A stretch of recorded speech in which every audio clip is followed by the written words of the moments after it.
Howdy kitties, Scott Grove here, Dr. Groovy, GroovyMusicLessons.com. Yes, I'm on the old camera today. Why? Just for sheer easiness of this, especially for these videos. Yeah, the other one just, going full 1080p took 2 or 3 days to convert it into one file because they all come in like 24-minute segments, and you gotta piece them together. That took almost, almost 3 days, I think, just to piece them together. So, and actually, goofy crap. But then to upload it was another few days to upload an hour-and-a-half video. Again, that's why I don't like to do it. So, yeah, it looks great, looks cool, but when I have to just talk to you, I'd rather get all these videos out than look pretty. Okay, so the rest of these particular Ask Me Anything videos will be done in low def. Okay, just so I can, do a few, a week instead of having to do one a week. Okay, so this makes it season 2, part 9, I believe. As shown on the last video via some annotations, yeah, I'm heading to the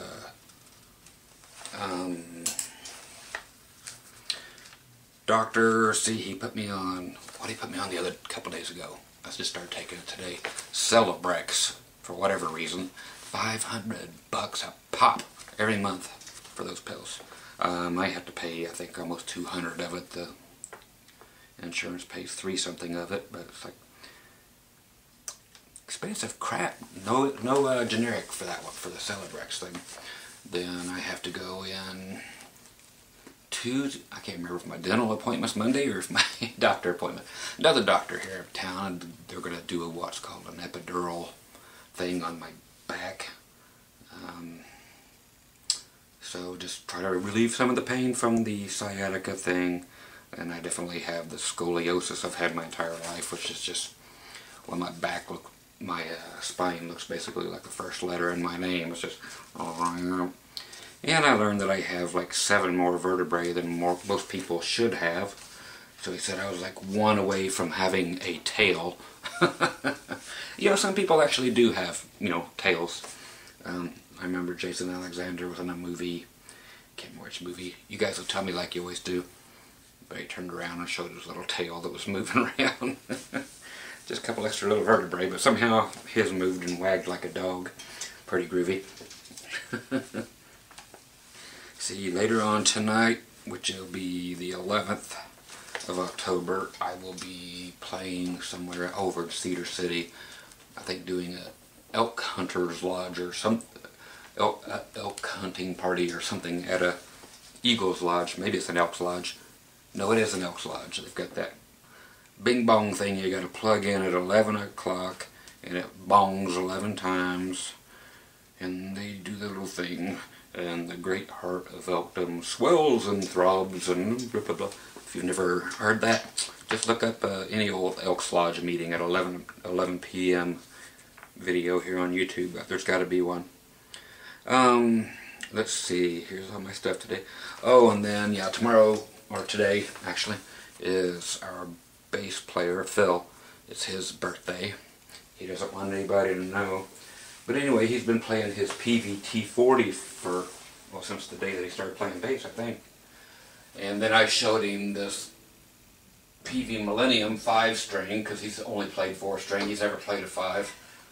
So, since I picked this one up for nothing, that I did a review on not too long back, this little quilt top one that I picked up for $98. I'm going to go ahead and just give him that tonight for his birthday present from me anyway. So, let's see if he can do the whole 5-string thing and get used to that. I have no use for it other than I just picked it up for a good price, so I'll give him that. And then we'll have some videos of him learning to play the 5th string. So, birthdays are fun. The other people in the band never let me know when their birthdays are, and then they yell at me, and nobody ever said, did anything for my birthday? So you never told me it was happening. Well, we were playing during my birthday, so you still never told me it was your birthday, so how am I going to do anything? Okay. Let's see. Okay, onward with Christian soldiers with the questions. I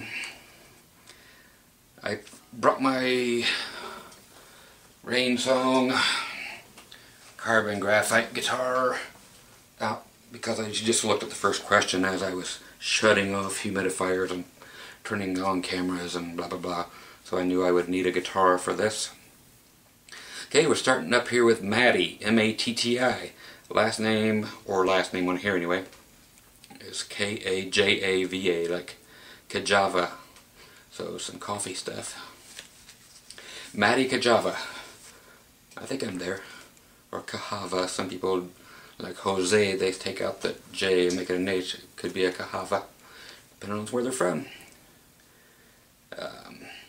It says, what is your favorite chord? Well, that's easy. These right here from... Where do they come from? South Creek Audio. Yeah, these chords right here. Okay. What is my favorite chord? It is, honestly, this. And I've been playing these same two chords together my entire life. Why? I don't know. I just love playing these two chords together.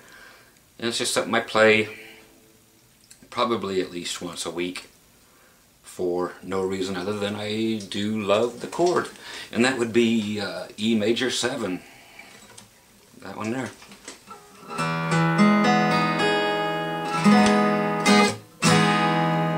Okay, so that's my favorite chord in the world. Do I ever get to play it? I just do it at the end of songs because I'm in Nevada. We call it the Vegas chord, any major 7th chord. You could be ending, hell, you could be ending up with some Van Halen. So,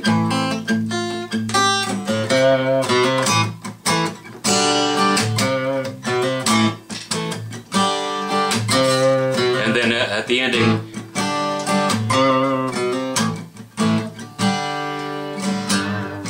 then when you go back to the A, we would actually go very mellow and go, because that's just the way all songs end when you're playing in a Las Vegas lounge when there's 2 people in there at 4 o'clock in the morning. So it has become my favorite thing, you know. It just has, after being around this town for so long.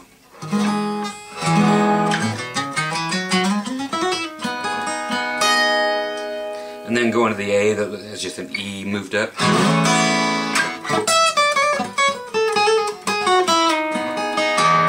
Back to another form of the E major 7, yeah.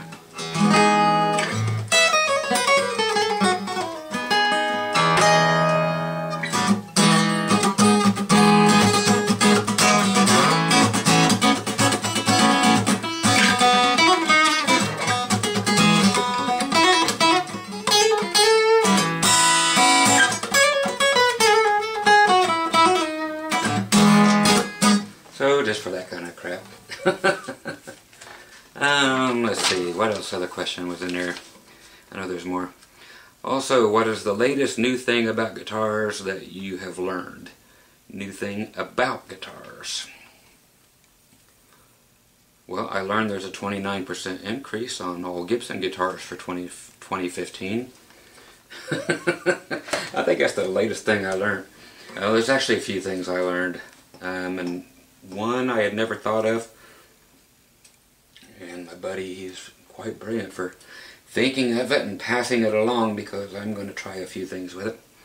Of course, in 2015, with all the Gibson guitars, everything's going to say, everything's going to be written with a different font across the top. Even the word Les Paul is not going to look like it used to. It's going to say like Les Paul and then have the number 100 after it. So everything's going to have a number 100 after here, and then look like a kid wrote it in like some kind of sans font. Kind of ugly, but yeah, 29% straight across the board on Gibson prices as a raise in price. Oh, hi. Let's see, what else have I learned? Oh yeah, let me see if I even need this guitar for anything else. Just on this page. Oh yeah, before I put this guitar away, what have I learned about guitars? Since this guitar is 100%, the carbon graphite material, and there is no wood, period, on this guitar. No bracing underneath here at all. This thing weighs nothing, but it's easily the best sounding accent here. But overall, so yeah, great guitars do not grow on trees. Pass it around. Okay, money don't grow on trees, and great guitars don't grow on trees. Actually, some money does grow on trees, I guess, the paper money. Depends on what country you're from too, because some people don't have paper money. They got waxy build-up money, as I have found out from all the cool foreign stuff you guys have sent me. See what else he asks. Oh, the other thing from my buddy who was telling me some groovy stuff, and I want to check it out. Just on what do we got? Guitars, Strats, or whatever, anything with a whammy bar. And I have got to try a few of these things out. Is just the notion of taking, since most of us are going to deck our whammy bars anyway, or discombobulate them, any of us who do, you could actually pull off the back here, and you could still use two springs that are really tight will hold your whammy right where you want it, meaning flush against the body, if you're me. And then to use like some really, or you could even stretch these out, but use some really slinky loose springs, put them in the back there, and you can actually run a wire from one end out to the other end and use another control pot here to control the volume, but actually encase those in a small metallic or brass little casing in there for like the 3 middle springs, but they're going to be really thin, really loose springs just laying in there and kind of flopping around. But to have an onboard genuine spring reverb built into the back of your guitar that you just control right on the front by a potentiometer, just a regular spring reverb. But you could do that and still utilize 2 heavy springs to actually control your trim and keep it flush, and then use again 3 very slinky strings in the middle, put them in a little reverb, put them in a little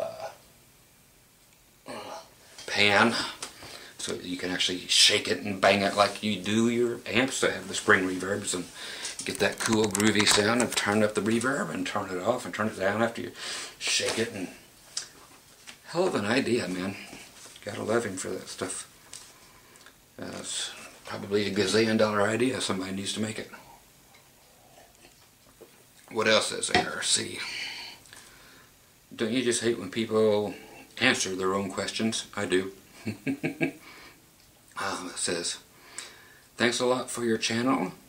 I know I'm not the only one who spends hours a week looking over and over your shizzle.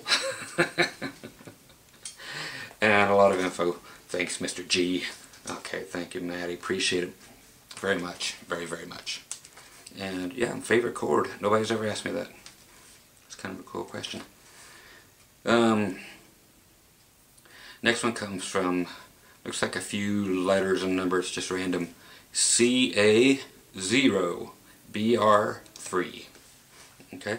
Says, how long did it take you to get as good and professional at playing guitar as you are now? It's kind of embarrassing, but I've said it before. Anybody that listens probably knows this. For as good as I am on guitar, I would honestly say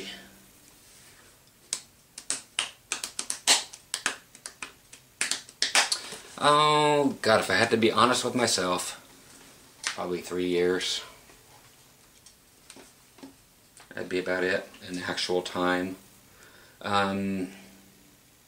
Sure, I've learned a couple little things along the way, but I honestly am no different than, and people keep getting on me for making fun of my buddy Ace, who, Ace Frehley, who, you know, God love him, you know, and on my review of his Les Paul back here, and then the whole story about it.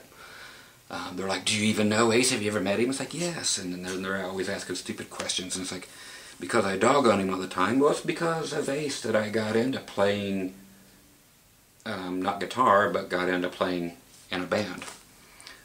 So he's the one that made me want to play electric guitar. I didn't know what distortion was. I didn't know that's how you did it. But anyway, it was because of Ace and because of Kiss that I wanted to play electric guitar and be in a band. So he and I are kind of the same in that we just play basic pentatonic garbage that has been around forever, that is very Chuck Berry oriented, and God, everything I play is just pentatonic, pentatonic, pentatonic, blues scale, same thing basically, minor scale, blues scale. I couldn't tell you one other scale. I probably play them, but I couldn't tell you what they are. So, probably, that's the honest truth. I just learn stuff as I make it up, and then I try to figure it out after I've done so. I learn things to teach you guys from other people here on YouTube, or sometimes I figure the stuff out. But to do what I do, I don't know, 3 years is probably it. Actual time invested in playing guitar for everything that I know. The rest of it, I've just been riding on it for 30 years, just going, it don't take much to play like me, or like Ace Frehley, or like Slash or something. It don't take much. It's just all pentatonic crap. You know, Slash is a guy who just goes to the neck pickup and uses it, you know, uses tone and volume knobs, shuts it all the way off on the tone thing, and loves that sound and plays it all night long. Pentatonic stuff, the Ace Frehley stuff, the Chuck Berry stuff, the straight pentatonic or blues scale stuff. Ace just only likes the bridge pickup, again, Les Paul guy, as you know, and plays the same stuff. You know, Slash took it from Ace. We all could take it from somewhere, and then they took it from Zeppelin and so forth, Jimmy Page, and his stuff is still extremely pentatonic, major pentatonic, minor pentatonic, blues scale stuff, and there's nothing other than your own personal little thing, and mine being the country pedal steel bends, and then playing with my fingers a whole bunch that makes me any different than those guys. But again, I doubt any of those guys put any more time into it than I have either. Just like 3 years of actual practicing, playing.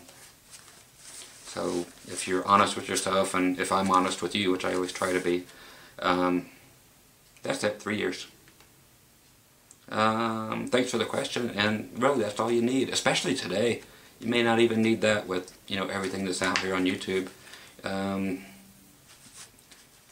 All the kids coming up, they learn to play real quick. You know, it's just a matter of if they're disciplined enough in their head to play with a band and not just solo all the time. You have to learn when to shut the hell up and learn. That'll make you worth more money, is when you actually get in a group and learn when not to play, when to play straight rhythm, when to play so that they can't even really hear you, but you're just barely so there that nobody knows. That's what makes you good, is the stuff they don't really hear. You just you gotta let the song breathe sometimes. You know, just a lot of people notice that. Just don't overpower the song, unless that's what kind of band you're in. You know, so 3-piece trio, then you have to. But how many other kind of trios is there? 8-piece trios. I caught that after I just said that. Too funny. So that's my honest answer. Let's go up here to the top. And thanks for that one, because it is an honest answer. I don't look to do anything new unless it's on a different instrument these days. I could care less about guitar, to tell you the truth. You know, it's just been there so long, it's what I do. I doubt that I'll get much better at all, because I have no desire to, really. I don't. You know, I like playing the other things now, so that's what it is. Time to let you guys get better. I'm just gonna sit here. Okay. Next we have FECOINC. Don't know how it spells, or I know how it's spelled. I don't know what it be like, but there's how the name goes. And there's the avatar. So that person says, "Hey, Dr. Groovy. Hey, I don't know what it says. 2 questions here. It says, what instrument do you not own that you would like to?" Easy, a big old stand-up bass. Great big old doghouse flipping bass that I can do the 50s stuff. You know, big flames painted on it and just nasty looking, beat the hell doghouse bass. You know. No, I'd love to have a stand-up bass. I don't have room for it in this room. I'd have to keep it in another room, but that, and I'd like to have, you know, I've got my resonator over there, the square neck. I'd like to have a round neck resonator guitar, just to have. Why don't I have one? I don't know. But mainly that big stand-up, full-size bass. Love to have that. Number 2, and this here's one that so many people are going to reply on. I know they will if they ever watch this one. Most people usually only watch stuff that has the word like shred in the title or something, but so maybe they won't ever find this and nobody will call me out on it or call you out on it or my answer. It says, "Why is it that I can watch you talk for hours on end?" I have no idea how anybody could listen to me talk. I get tired of hearing me talk. I honestly do. People think I love to hear myself talk. No, and I mentioned this in a response to somebody just yesterday or today, maybe. It's just like going to school. Everybody wants everything handed to them right now for free. And you're getting it for free. You're getting all the lessons in the world here on YouTube for free. Nobody has to pay for that anymore. You don't have to get cheated when you're at lessons, and you have to keep Mary had a little lamb for 6 months. You just come on here and learn how to play faster than anybody's ever learned to play before, and you get to do it for free. Just find you a teacher you like, or 10 or 100. Makes no difference. It don't matter who you like or who you learn from or whatever. Just grab as much as you can from anybody, mix it all up, and sooner or later you'll have a style. But even if it's just for playing for your own pleasure at the house, just learn from each and every single person. But back to the question, it's like, listen to me talk for hours and hours. It's real teaching, I think, and that has been lost due to the internet. You go to school, if you remember school. I don't know if you're in school or you went through it, I'm sure.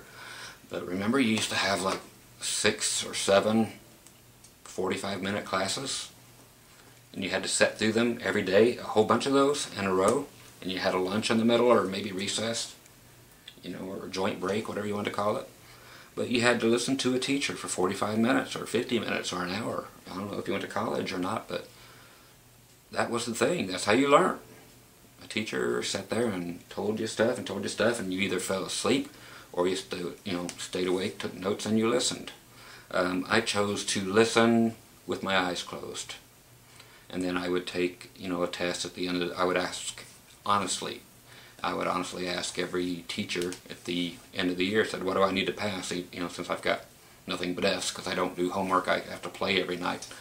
I'm playing 6 nights a week, 6 sets a night, every night since I was 13 years old. That's been told a million times, but so I didn't have time for homework, but I listened, and I didn't go to sleep in class until, it was time for a study hall, then I would take a nap. But I would listen, and I would gain everything, and I would pass with flying colors whatever I need. I said, what do I need? 98%? Easy, okay.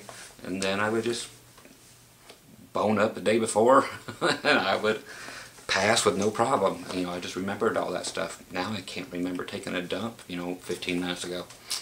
Was I on here 15 minutes ago? I guess I was on here 24 minutes ago. So I guess you didn't see that dump I took. But yeah, that's it, man. It's just rattle, rattle, rattle. That's all I do. And everybody says I love to hear my own voice. I don't. It just keeps going. And I never used to ramble on like this, but I do now. You know, most of you know why. But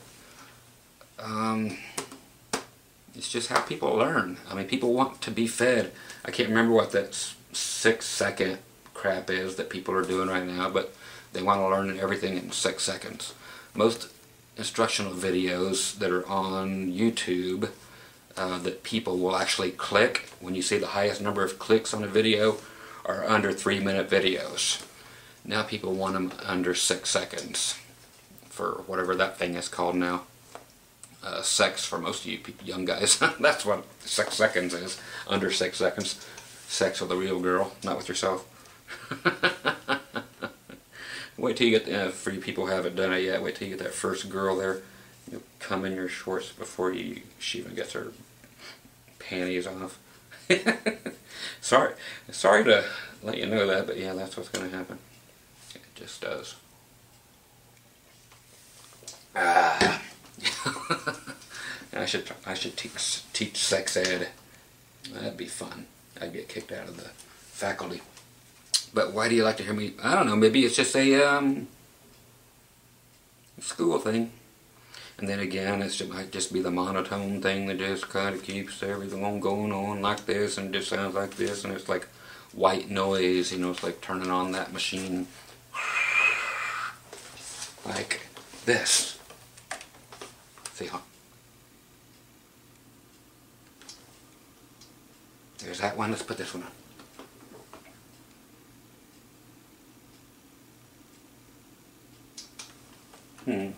There you go. It's kind of like that. Just a couple humidifiers. You always see them when I put the camera down there. It's just the noise of the fan. Maybe my voice is kind of like that. It's not really necessary, but it just kind of puts you at ease. And maybe it's a parental thing. It's like being in the womb. I'm always stuck in my little womb. People say, Scott, how come you always do your videos from that room? It's like, you want to watch me taking a shit and giving a video, or eating breakfast at the table? It's like, why would I do it in any other room? This is my music room. It's not a basement or my mother's basement, or it's just a music room. This is where things are done. That is why. Okay, thanks for the question. Hey, CJ's here.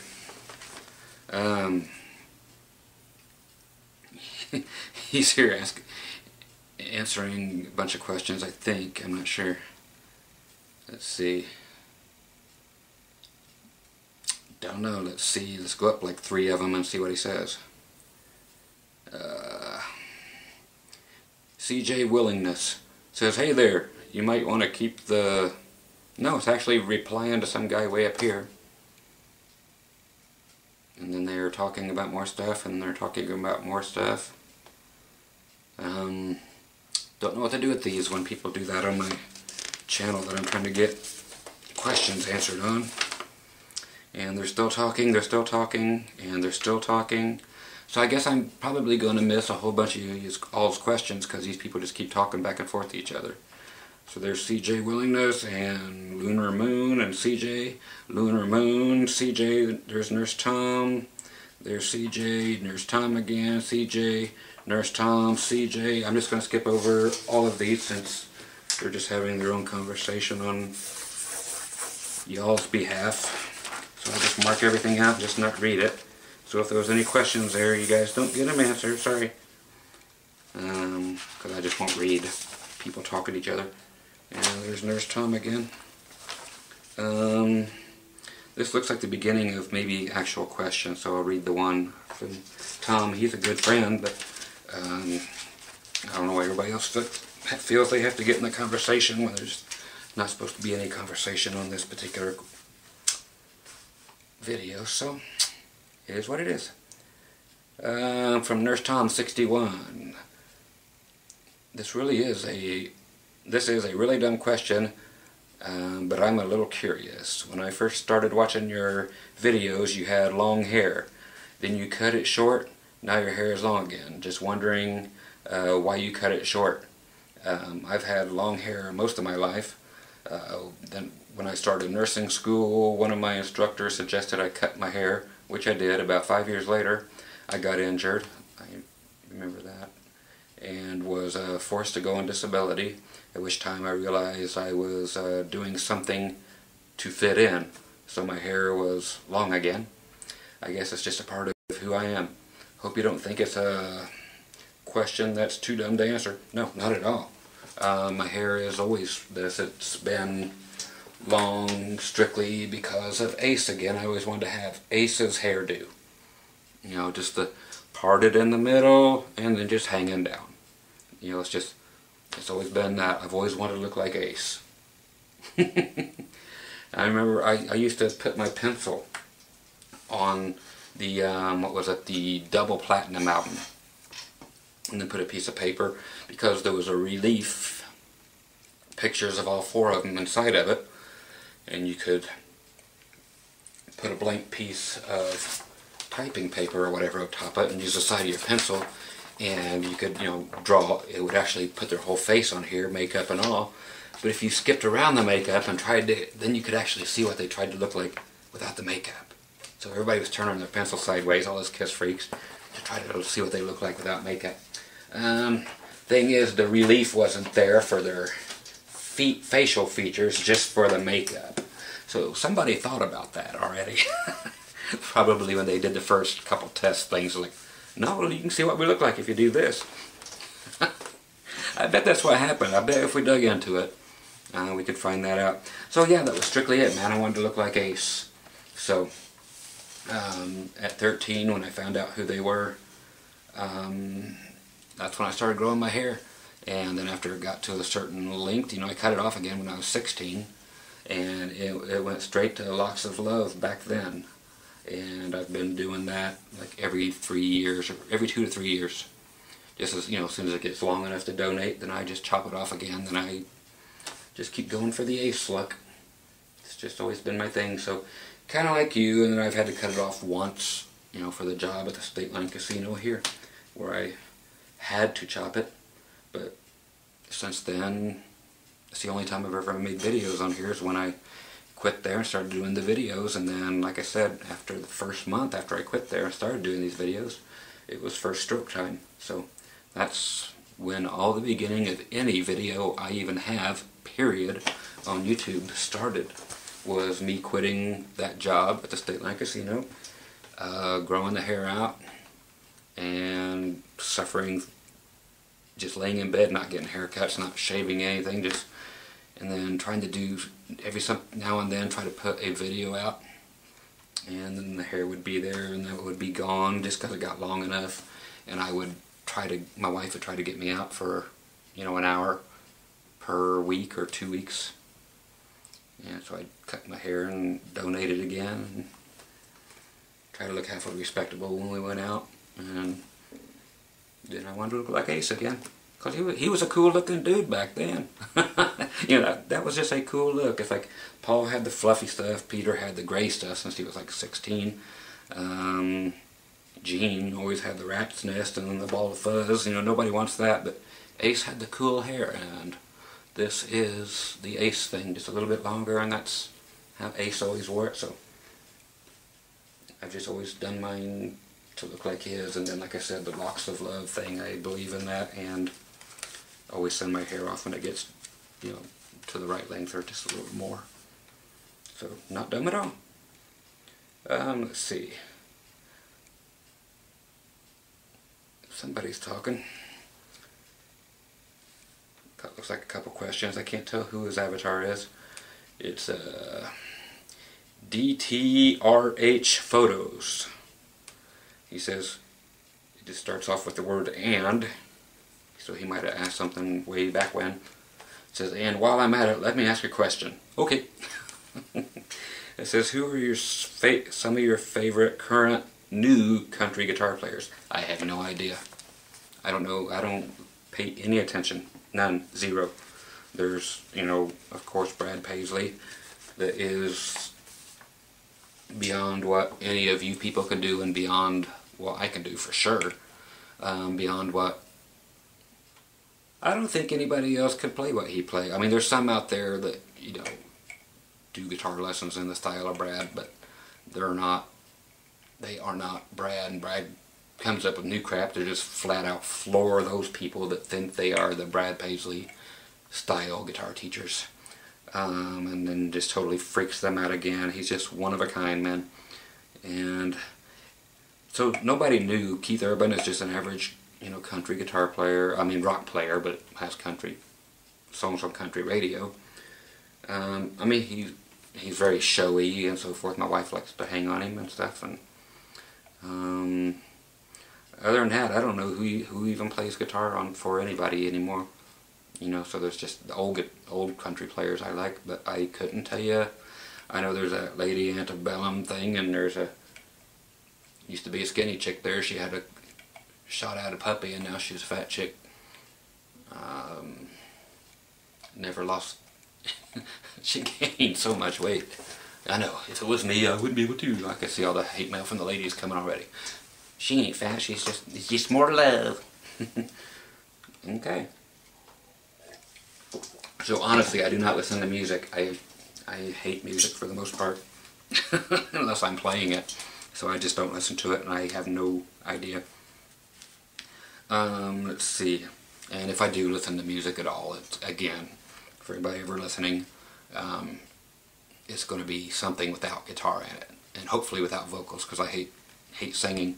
I hate vocals. I just want to hear instrumental jazz stuff, upright bass, sax, and a piano, maybe a little bit of drums in there, maybe, you know, slightly. That'd be about it. Or the whole Bela Fleck and the Fleck tones. Other than that, I could give a crap about music as far as listening to other people. It's just not my thing anymore.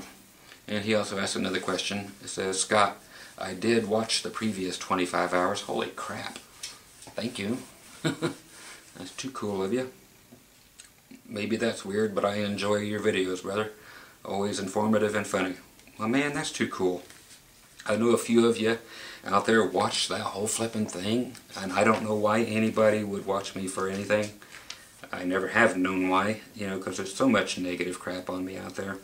And they say, you bring it on yourself. It's like, no, you bring it on yourself just because you're out there. And I'm out there, but I mean just that you're on here. So I'm kind of like a Kardashian, I guess, of guitar players. You know, some very few people like them people at all, except for maybe the, you know, the homeboys. They like that big booty. You know what I mean? But yeah, I know my role out here. You know, I'm a cult. It's a cult following, and it's just because I'm normal. Everybody else says I'm arrogant and condescending and everything. It's like, no, everybody.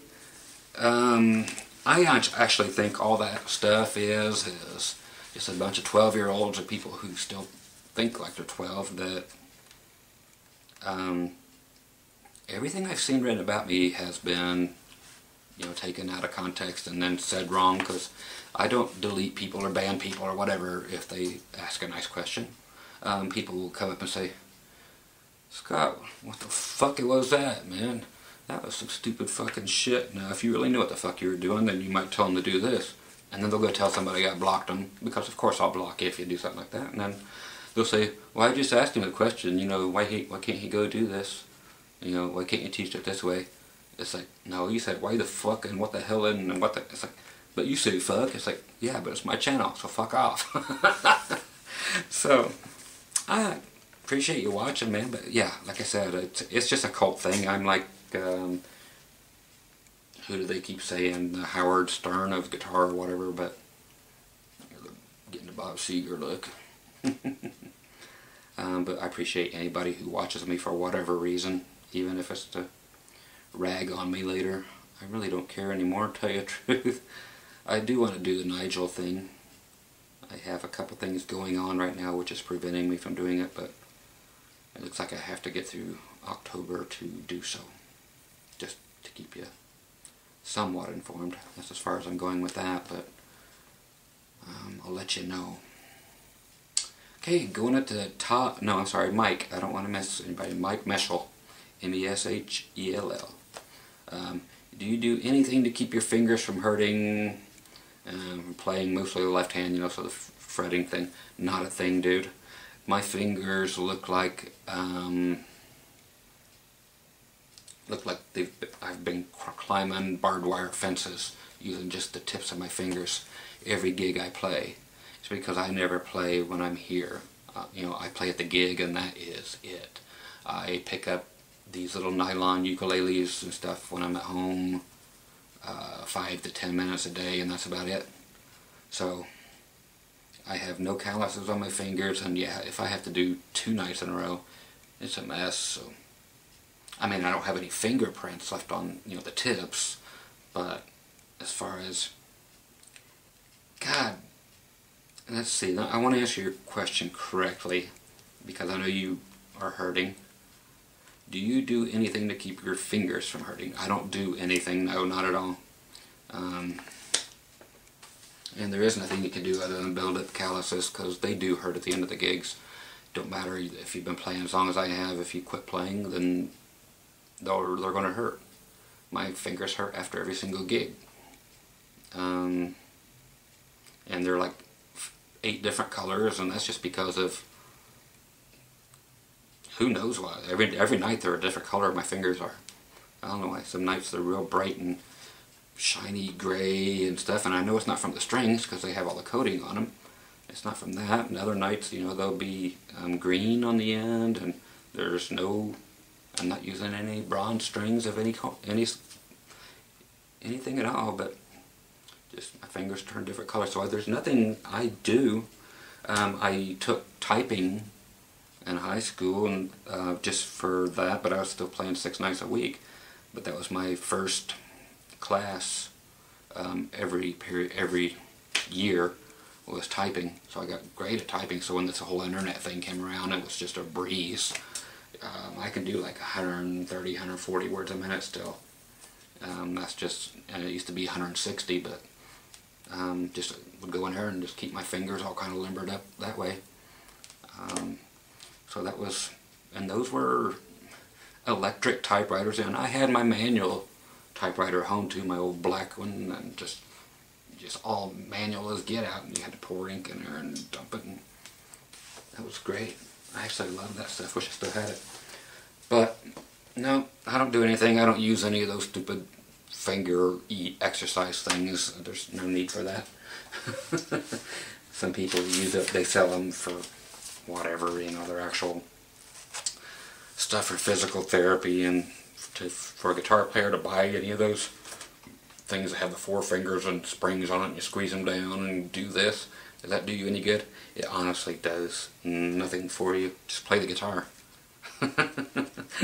Otherwise, you might as well be playing a video game or texting or whatever you want to do, because that one thing does nothing unless you are physically rehabilitating something that had a torn muscle or something, but otherwise it doesn't do you any good for guitar playing. It really doesn't. So here's to happy fingers. So maybe play acoustic more than usual and really toughen them up, and then it won't hurt so bad when you're playing electric.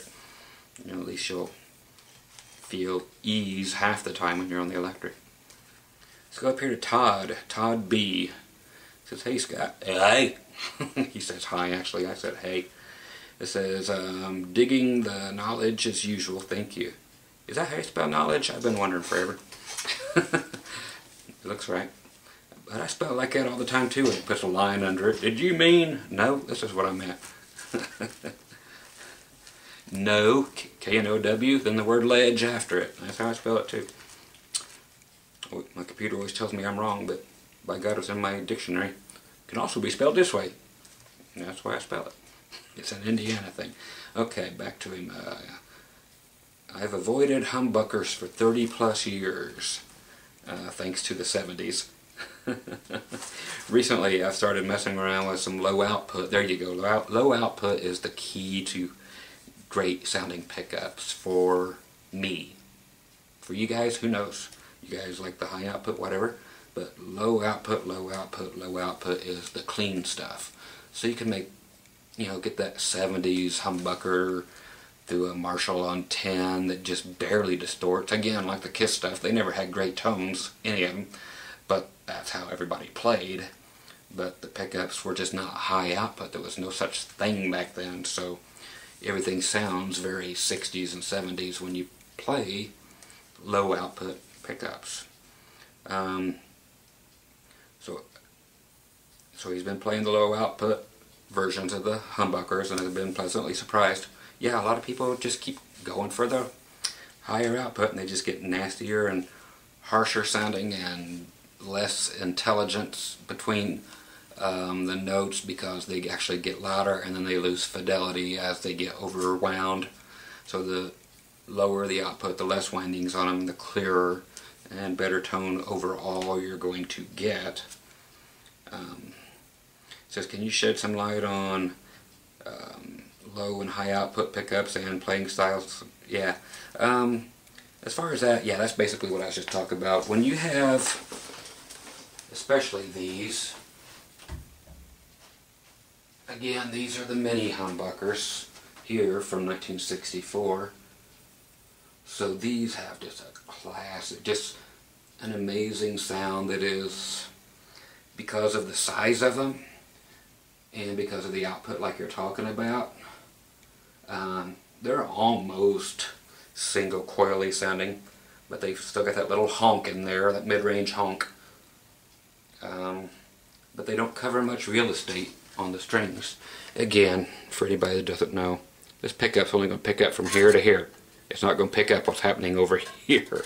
So it picks up, that's why you would put another pickup in the middle to pick up those. But regular humbuckers are about another third bigger than this and cover up a lot more real estate and pick up more tones from the strings down here. So bass here, getting more treble here, getting more treble, then you kind of run out. Come down here, we got some little bit of treble here, then get real bitey here on this end. But yeah, these are that happy medium between single coils and humbuckers, but very low output, like the 5K type stuff, really low. And then, perfect example right here, the 76 Explorer. Same thing, you're getting into the 6 and 7K output there, which is typically what a single coil would be. These are not hot pickups at all. And of course they have that vintage 70s sound, man, because that's what everybody was playing. Well, not so much these as, these particular pickups. So that's what everybody was jamming on, and they're a lot low output. You get to all these high output things, and then you, like I said, you just start losing clarity and so forth. You can always use pedals to add as much dirt as you want. So that's a good thing, is to just roll back on the output of the pickups. Some people make those just for that. It's like, because everybody that doesn't know anything thinks that's what they're supposed to do, because you've seen, what is it, the Cobalt strings and bullshit. Their whole selling point is the strings are louder than other strings. So if you have the hottest pickups out there that you can't get a clean tone out of because they're so hot and that they're unintelligible, it's just a big woo, and there's no tone, there's no distinction between notes, it's just a big wash of mud. And then you put high output strings. How is that? They just make it out of a material that your pickup is going to pick up more of, it's like, and it will be more out of tune sounding because of the pickup, because of the string drag, which is the magnets pulling down on your strings and creating, causing them to go out of tune.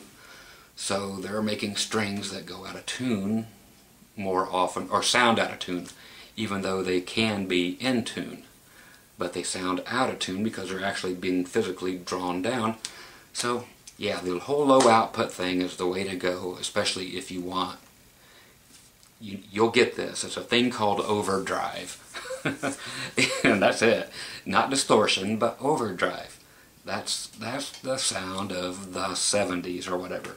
And then again, you can max out the gain by simply adding a pedal that does that. You know, pushes more signal into the front end of your tube amp, or just with distortion pedals. But if you want a nice, clean sounding guitar with humbuckers, hell, yes, that's the whole key. And the harder you, if you have your volume wide open, and like you were saying, playing style, the harder you dig into it, the more grit you're going to get out of it. If you're playing through a tube amp that is set up to overdrive when you really play it hard, but you're not going to get, even if it's a Marshall from 1976 and you have that 76 Explorer through it, and you have the 100-watt Marshall on 10 all the way across the board, it's not going to be very distorted. They're not meant to be. They always had to be modified. Lee Jackson did all the mods on those things, especially the JMC 800s in the 80s. Yeah, it was Lee Jackson, and doing all the mods. And Jackson started putting out his own amps, and nobody wanted those, but they were exactly what he was already doing with Marshall. But nobody would buy his amps. They all had to say Marshall on them. But he offered them with pink speakers and cool looking stuff from the 80s. Love the 80s. But you're on the right track. If you're going from single coils to a humbucker, the best way to go is slowly. So go with the low output stuff, and you'll be as surprised and as pleased as you are. It would be nice if you could just sit there and change the winding all the time on them, and you know, have some high output ones and low output ones. I guess you can if you put the single coil size pickups in the spaces. Have one here that is full, you know, like 16 or 20K output, then you know, 7K output mini humbuckers, you know, right next to each other in the same humbucker slot. Just have one there, and they'll sound totally different. Turn one on, turn both off, one off. It's just a lot of crap to mess with. But the low output, yeah, that's. I don't have any high output humbucker. Well, I do on these Ibanez, I guess. Some of these PS10s. Somebody asked me how many PS10s, not Icemans, I have. I'll answer that here. He'll never find it, but 1, 2, 3, 4, 5, 6, 7, 8. And that was an Iceman back here. That's an Iceman. That's not an Iceman. So I only have 8 PS10s. Actual Paul Stanley Ibanez PS10s. Only one is from Korea. That's the PS10-2. All the rest are from Japan, like they're supposed to be. Every single one is a different model, and so I have every model represented. But I wanted to get one of every year made also, and everything was only made for 1 year except for the original round. They went from 1978 to 1981. So I have a 1978, 79 that's signed right here. So I need an 80 and an 81 that are in great condition. Then I'll have everything I've set out to get on those. But so 8 PS10s, and yes, those all do have really hot humbuckers. I was actually standing here playing one last night and I was playing basically going honestly, hand to whoever, playing nothing but like slash licks. I had on my slash tone, I was on the rhythm pickup, and I was playing, what was I playing? Oh, I was playing this one, the limited LTD. This one's never been played ever, but I had to have one I could play. That's why I've got 2 of those. So that's when I was playing, and just had it in the neck position. The tone rolled all the way off, and the distortion up, and getting that song "American Woman," you know, that lead tone, and just having a ball. I don't know what that. Oh, that was all about Todd, but he didn't ask about the PS10s, but somebody else did. But okay, where am I at on here? Boy, I haven't, just like always, never answering too many questions, but taking a long time. Cousin Figel, I love you, buddy. He's a great man. He says, Dr. Groovy, in some of your former videos, I had a feeling that you are not a fan of Dwayne Allman. If this is true, just what is it that you do not like about his guitar work? Cheers, Vigil. Actually, well, here's the thing, dude. And this is going to hit some of you as a surprise. But for about a month, I was honestly, seriously, right before I went to the little local band here, I thought I would try to just get up and get out of here and do it all over again. So I actually inquired a couple times and got some responses about taking Mr. Truck's place in the Allman Brothers, since, you know, both guitar players are done after this tour. Yeah, I know you guys are still laughing. But then I realized I just want to be home. I want to play on weekends. I want to play country music, and it would require tons of slide work, which I am better at than most people. I will toot my horn there because I'm a steel player, a slide player, every kind of slide instrument player. So I would do great in that band. The age is there, the hair, the look is there, the whole thing, all the playing's there. I would grab out, I have all the proper guitars to do it with, and then I just probably grab, you know, the correct tube amps and take them with me and get that sound, because that's the way you get it. And fans would, you know, expect a certain thing. So I was honestly going to try to take the Derek Trucks position in the Allman Brothers. So I have nothing against Dwayne Allman at all. Any Allmans, there's nothing but good stuff coming out there. So I just never listened to them. You know, it's just, I've never listened to an Allman Brothers album. I've played maybe 6 Allman Brothers songs. You know, Statesboro Blues and of course your Ramblin' Man crap and all that stuff. But Whip and Post and so forth, you know, I've always done those, you know, my whole life, because that's what you do when you play in cover bands. You know, you do that, you play cover music. But I decided I didn't want to pursue that, and I just went to this, like I said, the local band, and wanted to be here with my wife, and I wanted to teach, you know, still, and sit here and rattle with you guys. And I chose that over a possibility of going that route. Would I have got in it? I don't know.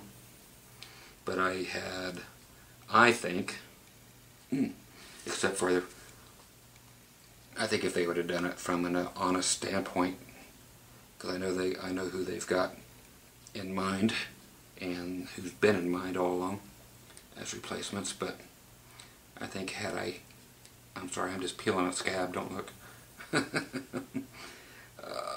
That's a nasty one too. But I think I would have had a shot had they gave an honest audition. So nothing against the Allman Brothers at all, because like I said, that was the one gig I was thinking about taking, and do one more last real gig. But I decided I would do one more last little gig and be home. So that's the honest answer. And again, I don't know if I would have got the gig, but I went after it and started getting things on it, and then I just quit and went to the other thing and said I'm going to quit pursuing it. Okay, Crystal 1, it's supposed to be like Crystal Image, but it says Crystal 1 MAGE, so I guess Image was taken for a screen name. It says, oh, it's a dickhead. Is there a barber in Mesquite? Go see him, man. Your missus will be happy. Fuck you. Okay, next question. Let's mark him out. Oh, I gotta make sure I circle him so I can go block him as of in a few minutes when I take this in and start processing. So I know I can block Crystal for being a dick. Okay. Next one is from, looks like Lippold, L-I-P-P-L-A-D. Alright, let's see if this guy is any better than the last one. Hi Scott, I was wondering which 7-string guitar do you find the best. Personally, I was interested in a Squier, getting a Squier. At least he spelled Squire right. Nobody ever spells Squire correctly. Or an Iceman 7-string. Which neck shape do you prefer? What is your favorite aesthetics on a guitar as far as color? Cap material. I could give a shit about caps. Love your videos. They're the best on YouTube. Appreciate it. Yeah, caps. I don't give a shit. I don't touch anything, so it's all on the floor. Everything stays on 10 on the guitar. Again, never anything. So they got the resistors in there. No caps on my guitars that I have made. So my favorite color of caps are clear because they don't exist. No, but I do take the question seriously. I can't say I'm not a fan of the 7-string. I've owned only 3 or 4. And what was it? Those Blue Squire one? They're all on my, all of them but one are on my guitar reviews. If you put in Scott Grove 7-string. I've got a 5-string that I had for a little bit that Dave Anderson built also. Keith Richards axe. Keith Richards-esque, but not a Telly, but just based on that whole principle of 5-string guitars. Okay, so I've seen the Iceman, and it is just a cheap Iceman, and it's a 7-string, so if you're going to be playing metal and nothing on it but distortion anyway, it really, honestly, doesn't matter as far as tone goes, because distortion is distortion. There's good distortion, there's bad distortion. But it depends. It's all up to you what you think is good and bad sounding distortion. I liked it on the clean sounds. I didn't ever want to use them on the dirty stuff. I'm guessing you play probably the rock thing. I don't know. I wish I knew everybody as well as I should, but then again I would never remember anybody's name because I can't remember. Again, the dump I took 49 minutes ago, sorry, 52 minutes ago. While I was sitting right here in these white shorts. You guys don't want to see Scotty in shorts. I hope you didn't see me when I was back there. These chicken legs. I got some fat legs from being fat. So 7-string guitar. I loved that little Squire thing. What was it, a Stage Master or something that I had on? God, man, for $200 I landed that thing for, or less. Those Agile things, had a few of those in actually, and just set everyone in back the same day they came in. They were the, what do they call them? Some were SX models. They're Furion 7-string. It was a, what were they? Silver Burst Telecasters. Horrible. Those just went right back. So those don't even touch anything from Rondo. As far as those things, good God, that was horrible. Again, everybody's like, why was it horrible? Again, because the bridge is in the wrong place. There's no way to intonate it. Plus your bridge is over here. Your strings aren't on the neck. You know, it's like some up, half of them are and half of them aren't. It ends up looking like this, but all your strings. So imagine if all your strings, look at my low E string on this guitar, or even the A for that matter. So it's like, imagine having all your guitars like that. That's the way they all came. Everything from that company came either like this, or the bridge was like that, or just in the wrong place. It was like back here, so there was no way of actually intonating it. You need to put your saddles way up here, but they don't reach out that long. And every single guitar was that way. Have I tried them since? No. Will I? No. So I'm going strictly on from what that was, which is about, I don't know, 6 years ago. So, since the last time I bought anything from them, and won't buy again. The Icemans look groovy. I have no idea what any Iceman sounds like other than vintage Icemans. I have no idea what the IC300s from anything made in the 90s or in since. I've never played an Iceman from any era. Oh, there's this, the HR Giger that I've played once, sitting here. And I still got the plastic on everything, of course.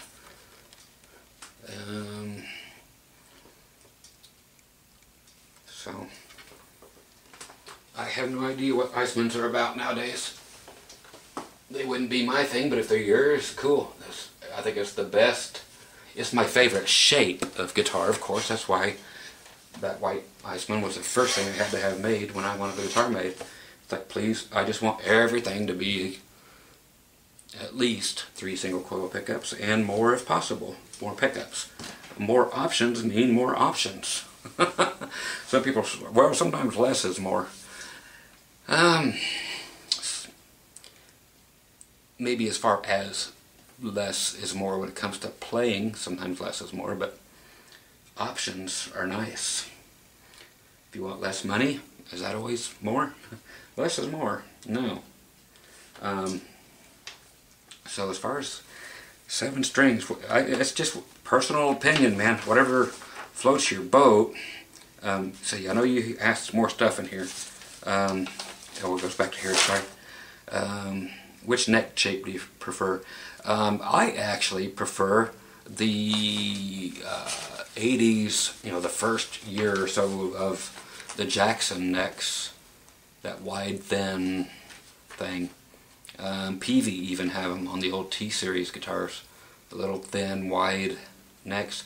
But Jackson did, right off the bat, no finish on the back of the neck, no finish on the front of the neck, maple all the way around. Maple fingerboard, maple, just one-piece maple, not even a maple top for the fingerboard. It was just all with bare wood. That's what I like more than anything in the world, other than, you know, be it a graphite neck. Then I'm in heaven. But if I have to have a wood neck, that's my favorite shape, just that old Jackson, flat, thin, Ibanez Wizard type of thing. You know, I like that, but they don't put it on the guitars that I like, so I have them made that way for the guitars I like. You know, imagine a Strat, you know, I guess they did the heavy metal Strats, and I like those necks, but that's what I prefer. Aesthetics on guitar. God, I just don't think you can I don't think you can beat this. I either want it to be very plain, like this. For me, again, if you're asking me, which you are, I want it to be very plain, but elegant as shit. You know, as soon as I put this guitar out, then a company called Hembry, they make a lot of Iceman copies, he copied mine and did one, but then put a Telecaster pickguard on it. It's still for sale. And then Ibanez came out after I did this one and started putting out white ones again. They had never put out a white one since 1979. And then all of a sudden they started putting them out again after I did my guitar. Do I think that I had anything to do with it? I, of course, think so. Because everybody started looking at this guitar and just freaking out. And I contacted Ibanez trying to get them to make me one. And they said, fuck you. And I told them to fuck themselves back and so forth. But I'm sure they looked at it. Now almost everything out there looks like that. You know, pure white as can be and black binding. It's just, everybody's going to that. I love that. But if it's not going to be that, then I want it to be super gaudy. Do I have anything super gaudy? Of course I do. Let's see, super gaudy. If it's not going to look like an axe, then yeah, like...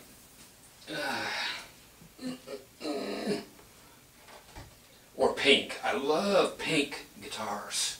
Just a neon colored, I love the old neon colored guitars that were made by Charvet with the 3 single coil pickups. There's a neon yellow, there's a white one, there's a black one, there's a neon pink that kicks ass that you can see forever, and the white one is great. But Charvet, which is like the Squire to the Charvels, awesome guitars. You can pick them up for like 150 bucks. That's another one you guys need to keep looking for.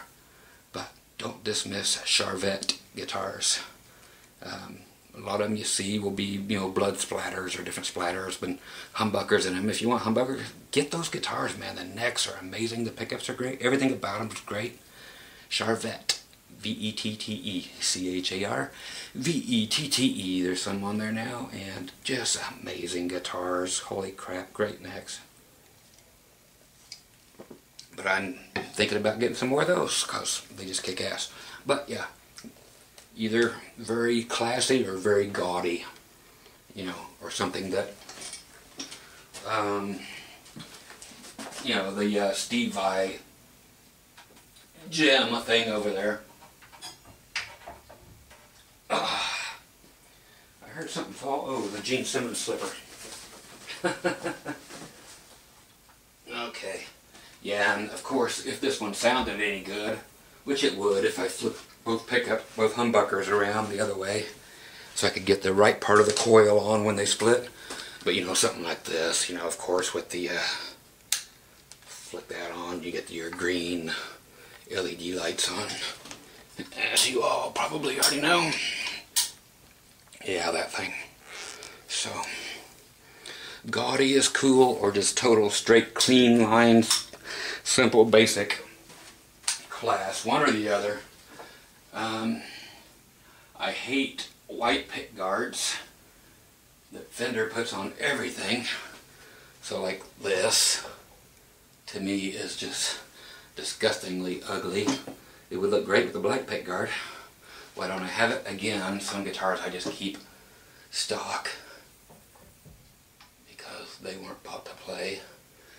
Another Strat over there, the VG. Oh, every Strat in here has a white pick guard, except for the ones that don't have a pick guard on them. So that's it for that. So 7 strings. I had that 7-string Telecaster and Stratocaster made by Matt Raines, R-A-I-N-E-S. I see 1 or 2 floating around on eBay about once per year because they only made like 12 of one and 14 of another. Those were fairly nice axes, actually. But 7 strings. I'd love to have my one that Anderson was building for me. I hope he still got it. The Flying V yellow one. I have to ask him about that one. LEDs and all kinds of crap in there. I just had a bad thing a while back and I never grabbed the axe, and I hope he still hasn't. I hope it's still for sale. So that's all I can say there. You know, just that's my rattling. But what to get for you, I don't know. I see that Schecter, which I normally would never tell anybody to get Schecter anything, except for the USA stuff, is actually coming out now. And it's not because it's USA, it's just because they just put out better guitars recently from USA, and they have some 7 strings in there. But the USA stuff is nice, and usually I'll just tell you exactly what I think. I think their other stuff is crap. All the LTD crap I've seen is crap for what I would use it for. I just don't like anything about them. I've had a couple of ESPs, you know, high-end stuff that I really liked.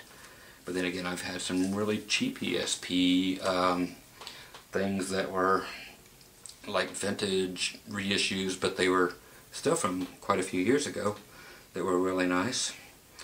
But they, you know, those folks have, you know, Schecter always have the 7 strings, so maybe look for a Schecter USA if you have the money.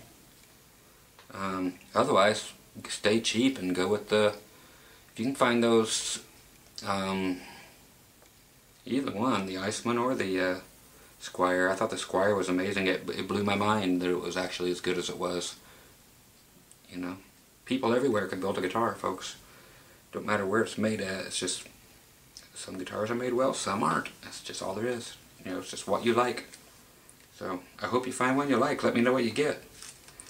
I'm gonna grab a couple more here. Let's go to William Brown. Says, hey Scott, hey Sir Bill. Says, is there any chance that you might do a review on the Earl Slick guitars? No. Says they are being sold by Guitar Fetish, so there may be a connection of some kind there. Thanks, Bill. Nah, I don't. I actually have looked at them online and then just laughed and then just turned the page. So it's just not my thing, so I would never do a review on it because I'll never have one, and I have to buy a guitar to actually do a review. So I would actually never put any of my money into one for any reason.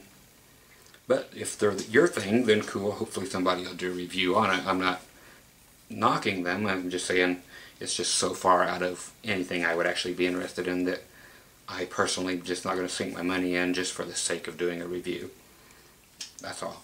You know, I just looked at it and said, nope, it's not for me. It might be for you guys, and that's fine. Go get it.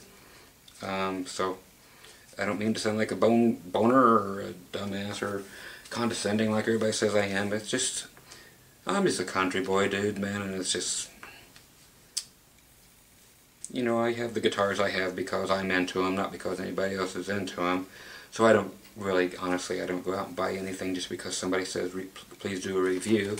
If you buy one and you want me to do a review, of course, send it to me and I'll ship it back to you, but it's all on your dime. I don't mind doing an honest review at all. Okay, let's go to Jake. Jake Lindahl, or Lindahl, Lindahl. Says, hey Scott, why don't you use cannabis?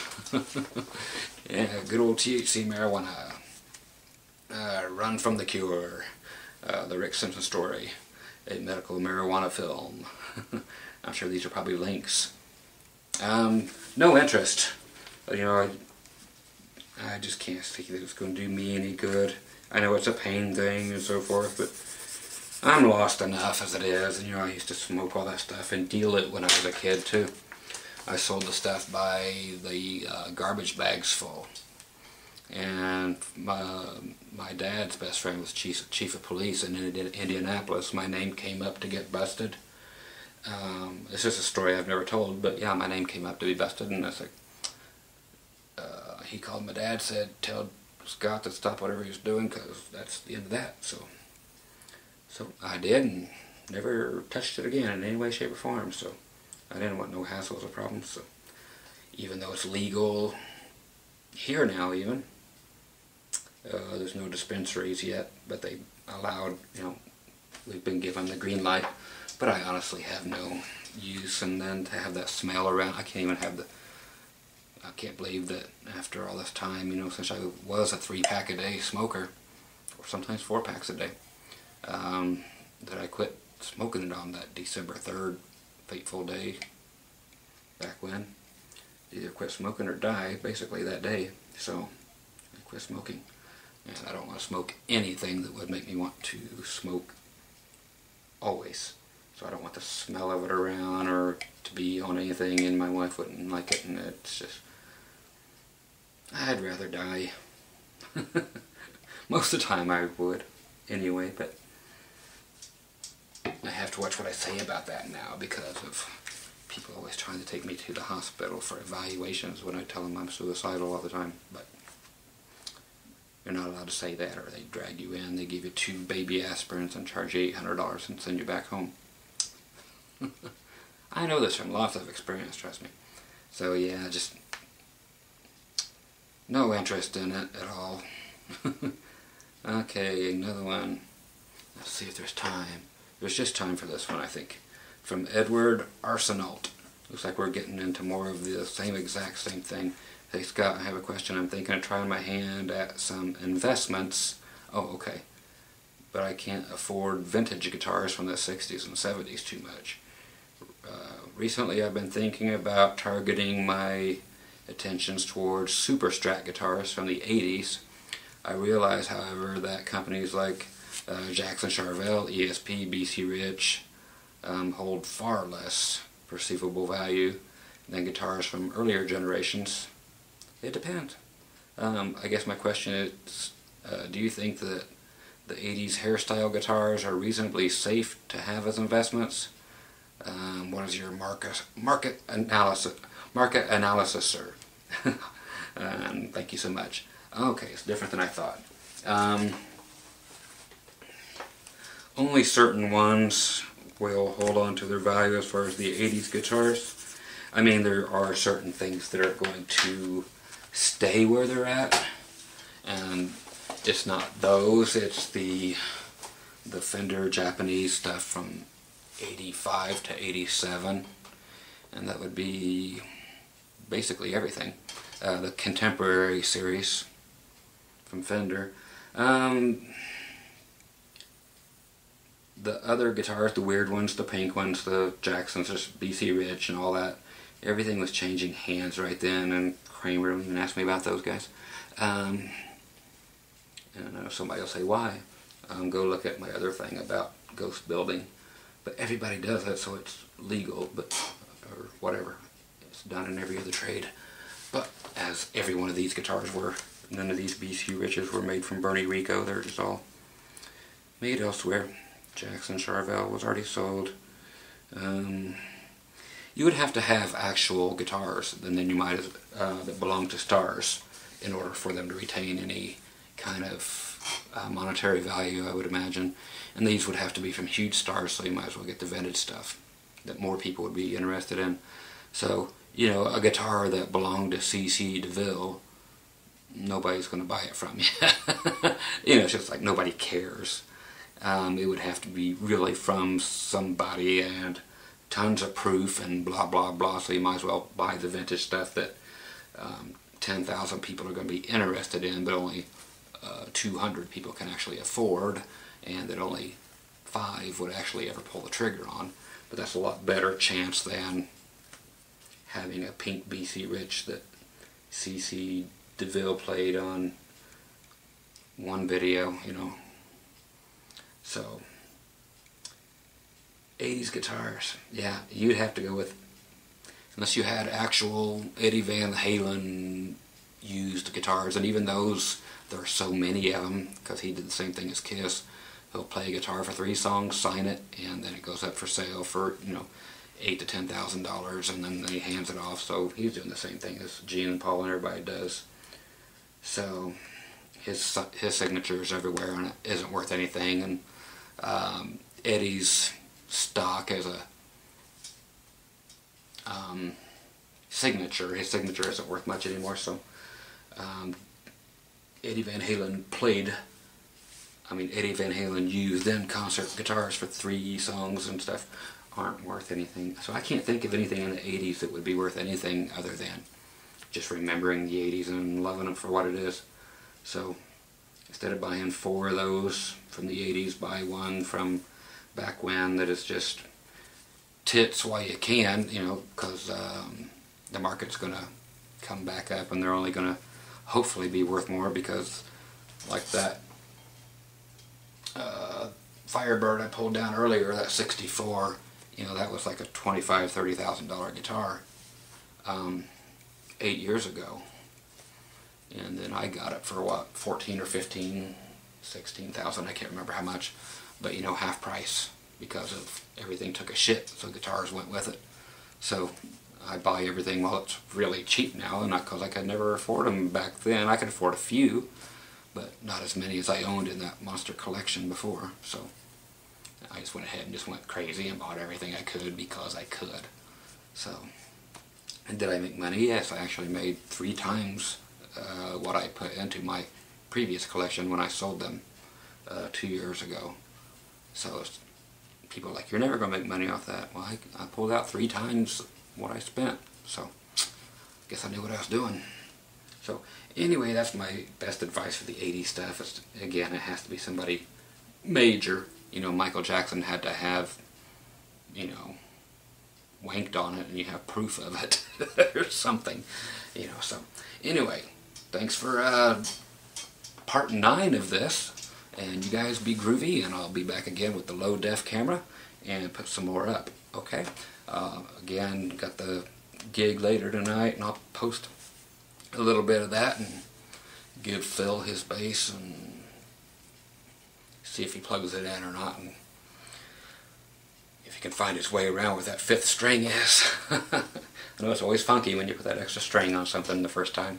So you guys take care, be groovy, and be healthy. Okay? Talk to you very soon. Bye-bye.